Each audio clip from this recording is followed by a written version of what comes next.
Hi, this is Bowen Cairns, and this is the first game from the Classics 1 semifinals from Papa 14. We're about to watch a three-player game on Harlem Globetrotters between Keith Elwin, Steve Bowden, and Trent Augenstein. Keith Elwin is player 1. Keith comes into Papa 14 as three-time defending Papa champion and a multiple winner of the Classics tournament as well. One of the best players in the world, maybe the best. And we'll see how he plays here. He's going to try to get a trap over there. And, oh, dangerous play. Oh, man. A little bit of a fumble there. Seemed like a savable ball from the slap he made, but just drooled out over the flipper there. It can be tough on some of these games, especially if you don't have as much experience on a particular game, to get a sense of when you can trap and when you can't trap. Steve takes over for ball 1, and you can see most players going for the bonus multiplier on the right. The right out lane on Harlem is particularly nasty, so we'll see if any of our players lose a ball that way. And that's just a bad break right down the middle out of the bumpers. Through the spinner off the targets, nothing but drain. Unfortunate there for Steve. He played a good ball, but bad break. Trent Augenstein is player 3, and we'll see if he can get it going here. The initial strategy on the game tends to be to knock down the drop targets on the right. They are bonus multipliers. And that was kind of a potential control issue there. By taking a flail shot from the left flipper, he instead hits the something off the right side and drains down the left out lane. Could have gotten that ball under control and avoided that fate. But basically, it's all to play for is all three players have a crappy ball 1. And there's our first tap pass of the game. Harlem, because the goal is to hit those targets on the right side, is a game where tap passing, I think he'll probably tap here, so we'll see it again more delicately here. The goal of it, nope, that was a mistap. He tried to tap that, but instead it flailed away. So if he gets it to the right flipper as he completes Globe for a 25,000 bonus, we'll see a tap here as he taps it over onto the left flippers. Not the smoothest tap that you'll ever see from Keith, but effective. He's trying to pick up the multipliers on the right-hand side there. He's got the 3x multiplier. There's one more for a 5x.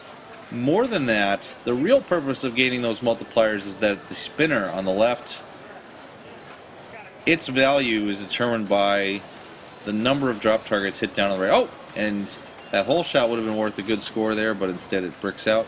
But that spinner, we're going to see a lot more shots to that spinner. That spinner is left for 2,000 per spin for the rest of the ball. So now, instead of tapping from right to left, we may see Keith now trying to get the ball actively onto the right flipper. He's not going to tap this way. He's going to go for the spinner at this point. And, you know, not very many spins, but those spins are still worth 2,000 each. And let's watch it the next time he gets that spinner if he gets ball control again here. That's going to be a tough, nice save there. He's now got the ball trapped on the left. And he's going to pot shot it in there for a 25,000 point bonus. Good shot there.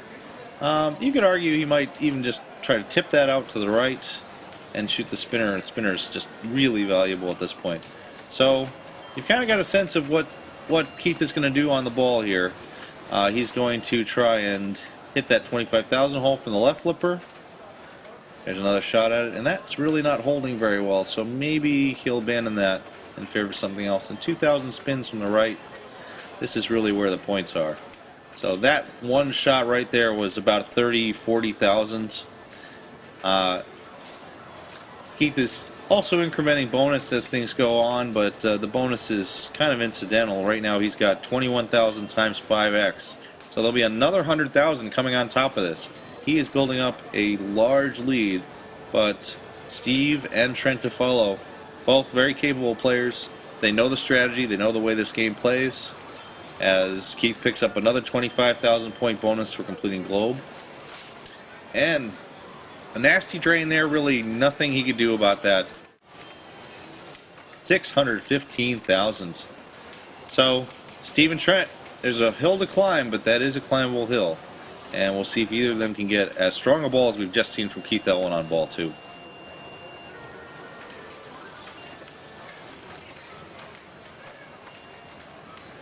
with games that have two flippers together, as this one does on the left, there's kind of a gray area in the middle of the flipper where you would normally do a drop catch or some sort of form of live catch, and those catches are just not possible on that double flipper setup. Steve never got control of that ball, and really he needs to think trap first and worry about the shot making second, because flailing away as he did there, there's really not going to be anything to gain from it.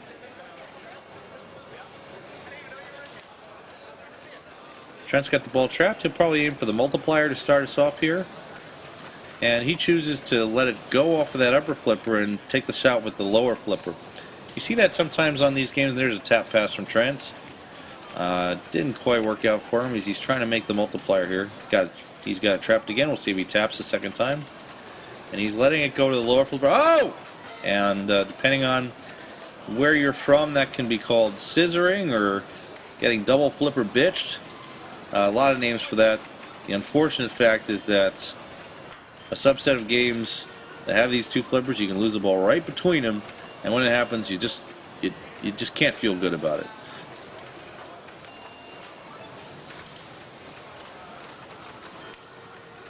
There, Keith almost got scissored. He avoided that by timing his flip so that he gets kind of a nub shot onto the right there. And you just saw him hit the target on the right. That goal of hitting that target is to open the gate. You can see now the right out lane is blocked. I mentioned earlier the right out lane on Harlem is pretty tough at times. And basically he's just built up a little security there. So if it drains down the right, I'm not sure why he's aiming for the target there. I don't think he was actually aiming for that. But that right out lane being plugged up now, there's less ways for the ball to drain. Simple as that. It's just like lighting a kickback on other games. Except in this case, that ball will just return into the in lane, and he can shoot the target again if necessary. He's back up to 5x, and that means the spinner again is lit for 2,000 spin. There we go. He's got that ball back because of his decision to go for that target on the right. So at this point, we're just looking at points gravy for Keith here. 825, 830. When is that going to stop counting down? 851. And he's got another 100,000. We could be looking at a rollover here. Tough bounce out there. He might consider aiming for that little touch target on the right again.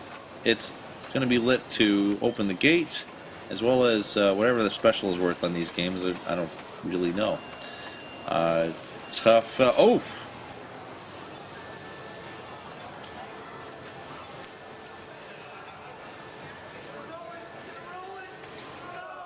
$993, 500. Nice game by Keith Elwin. It's about 6,500 short of making it look like he was last and rolling it over.